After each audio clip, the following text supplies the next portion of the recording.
Now, if you've seen glimpses of this circus surrounding Robert Kelly on YouTube, it should be blatantly obvious why I feel people had their influence on people like Carey Kelly, which is why they had a sudden change after helping some of these people in railroading his own brother, considering if you went back to the 2002-2008 trial, and you took note to the defense then, you will know why I knew from the jump that people were behind the scenes stirring the pot. Now, if you ask me, Carey Kelly ain't no different than Drea Kelly. And now they sitting back thinking about how they blew all their opportunities to have a part in these assets now reclaimed by the government. In 2002, the prosecution began. Defense counsel filed about 30 pretrial motions, all of which had to be litigated. The judge was injured during the course of the litigation. He had a high-profile murder case he had to try. Counsel for the defense had to try a high-profile case. Mr. Kelly's appendix broke. Sure. She had to have surgery. He ended up, his bus got stopped. That's why it's been drug out over locusts, years. Everything went wrong. But now it's on, man. It's on. Yes. There's been an issue now about a mole. Now, R. Kelly's team has said this is not that's not even him, and they pointed out on this video there's no mole. R. Kelly has a mole on his back, I think it is, right? They went through opening statements, and in opening statements they said, you know, this mole is going to set him free. That you're not going to see that on the videotape. The mole will set you free. Apparently so. The state brought in a video expert that showed frame by frame by frame by frame the mole and how it tracked on his back, and really undercut the defense position when the opening statements. But Kelly, how are they? That's pretty powerful testimony from this Lisa Van Allen and the videotape. How do they overcome the videotape? Well, it's going to be nearly impossible to do that.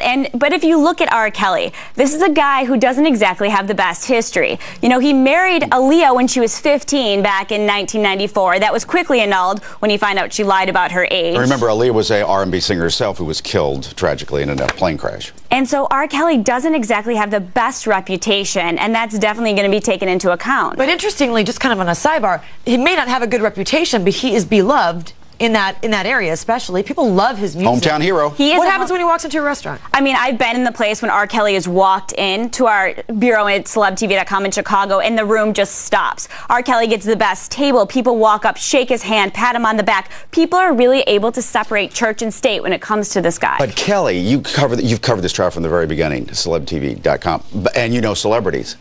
Will all this damning evidence finally take his star down, you think?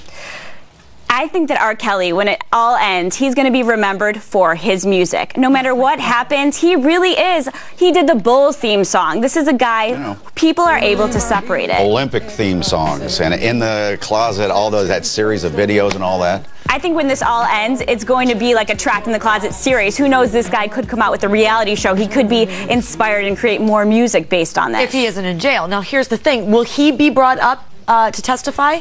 That's a question that we've discussed before. It depends on his credibility. If he comes off as squeaky clean, I think the jury wants to hear from him, no, that's not me, because that is the crux of the whole defense. But Tom, the victim doesn't even seem to care about this. She says, she's 23 now, it happened to her when she was 13, allegedly. She's not even part of it. She says, that's not me on the tape. R. Kelly didn't do this. Her parents even think that this is that it's not accurate. Well, this is allegedly R. Kelly's goddaughter. And there's a friendship between between the parents and R. Kelly. The fact that this girl is saying that she's not the one really is not the issue. It's a societal interest in making sure that child pornography does not go further. If he can't defend himself and he goes to jail, how long?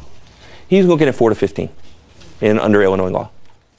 The point in this video is very clear, that a lot of these embellished memories that came out between 2018 and 2019 clearly do not match up with the past. So when I began to notice people interfering with this federal case, I'll say again, it doesn't take a genius to recognize why I would not gravitate towards certain individuals and certain shenanigans being portrayed on these platforms when clear as day, it don't take a genius to recognize all of the fraudulent activity that has been going on surrounding Robert Kelly that I feel like should be properly investigated instead of cutting side deals with all these janky ass people who had invested interest in helping to take down Robert Kelly.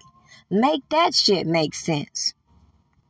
Greenberg should have stepped out at that point and said, Rob, I can't fuck with this. I'll help you on the state level, the local case, but all that big shit, I ain't equipped for that.